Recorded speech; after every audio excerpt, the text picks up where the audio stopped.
Assalamualaikum warahmatullahi wabarakatuh. Salam guru penggerak. Pada hari ini, marilah kita saksikan bersama bagaimanakah video koneksi antar materi yang saya buat dengan tugas yang dibebankan adalah tentang kesimpulan dan refleksi modul 11.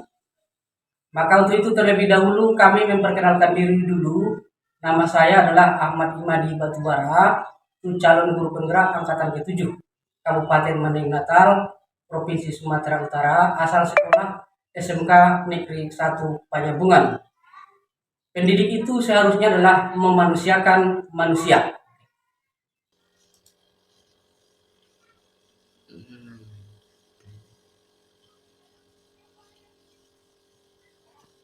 Bagaimana pembelajaran yang saya lakukan di kelas sebelum mempelajari modul 11? Awalnya saya sebagai guru pertama menganggap anak itu seperti gelas kosong yang harus saya isi sesuai kehendak saya. Jadi semakin banyak saya isi, saya menganggap murid itu semakin banyak menyerap ilmu yang saya berikan. Yang kedua, merasa seperti raja di ruang kelas, di mana saya menganggap apa yang harus saya katakan harus dituruti dan saya harus dilayani, dan murid itu harus patuh dan tunduk terhadap apa yang saya inginkan. Ketiga, lebih memperhatikan murid-murid yang pintar. Saya di kelas itu lebih fokus untuk memperhatikan murid-murid yang pintar tanpa memperdulikan murid-murid yang lain, apalagi murid-murid yang bodoh, sehingga saya kurang kenal.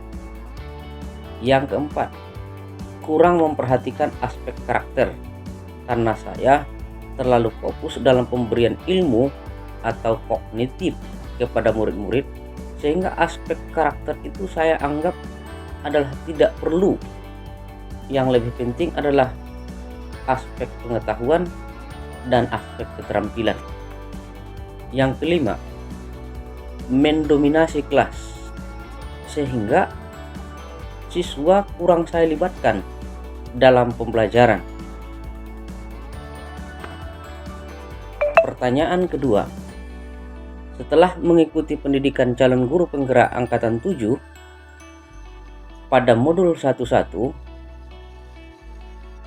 membuat Anda pertama merubah cara berpikir saya, sehingga saya mulai menghargai kodrat anak, baik itu kodrat alam maupun kodrat zaman.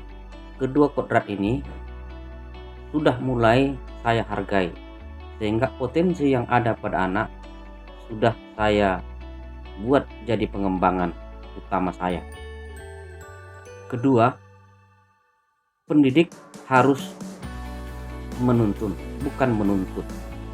Dalam arti, saya seorang pendidik sudah mulai menuntun serta mengarahkan dan mengembangkan minat, bakat, dan karakter siswa itu ke arah mana. Jadi ini saya tuntun sampai kepada anak-anak tersebut mengembangkan dirinya sendiri. Yang ketiga, pembelajaran yang menyenangkan. Dalam arti saya sebagai pendidik membuat situasi dan kondisi di dalam ruang kelas itu pembelajaran yang menyenangkan. Dalam arti murid dan saya sama-sama senang. Jadi untuk itu saya dengan murid berkolaborasi bersama pembelajaran yang bagaimanakah yang membuat murid-murid itu menjadi menyenangkan. Bisa saja misalnya dengan model debat, jigsaw, atau model diajak ke lapangan atau langsung kepada praktek nyata.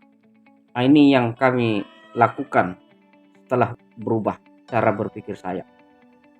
Kemudian untuk itu juga merubah pula lah sikap saya, yakni dengan merubahnya sikap tersebut, maka yang pertama, pendidikan itu saya lakukan berpihak kepada anak yang selama ini pendidikan yang saya buat adalah pendidikan yang berpihak kepada saya.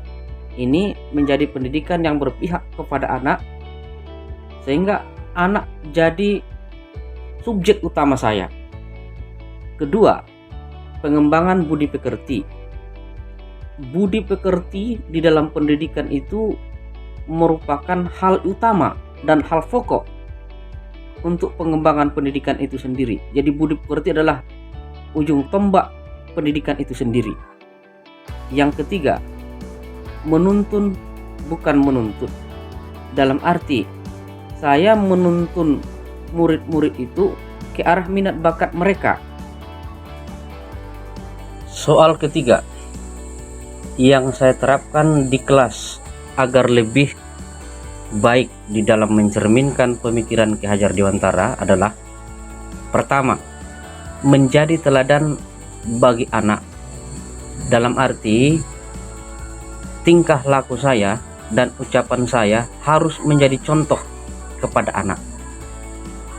Contohnya, misalnya dalam pembelajaran saya selalu berdoa, mengucapkan salam, disiplin, tidak terlambat, tepat waktu, jujur dalam berbicara. Yang kedua, menciptakan merdeka lahir dan batin anak.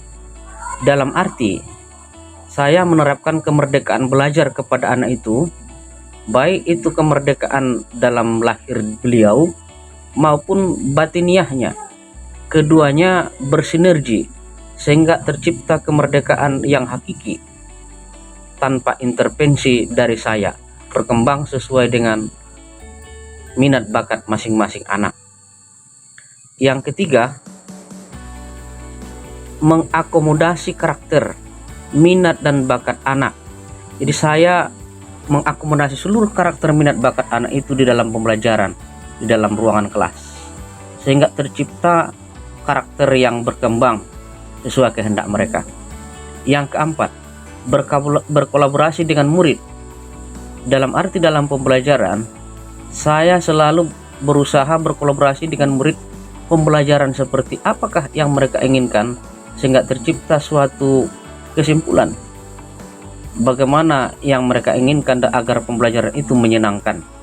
Jadi sehingga antara saya dengan murid saling bersinergi dalam pembelajaran yang lebih efektif dan efisien. 5. Menerapkan pembelajaran berbasis kearifan budaya lokal. Kebetulan saya berada di daerah Mandailing Natal, maka yang saya kembangkan adalah budaya Mandailing Natal. Salah satu yang saya buat adalah budaya manortor pada kegiatan ekstrakurikuler dan juga budaya mertutur sapa. 6. Pembelajaran yang variatif dan menyenangkan. Dalam arti semaksimal mungkin saya sebagai guru atau pendidik berusaha agar pembelajaran itu bagaimana agar menyenangkan dan model yang bervariasi-variasi. Misalnya dengan cara debat, kemudian jigsaw, praktek langsung ke lapangan, dan mungkin saja dengan cara-cara yang lebih bergembira dan menyenangkan bagi anak yang saya buat. Demikian, assalamualaikum warahmatullahi wabarakatuh. Salam guru penggerak, berubah. Mari kita manusiakan manusia.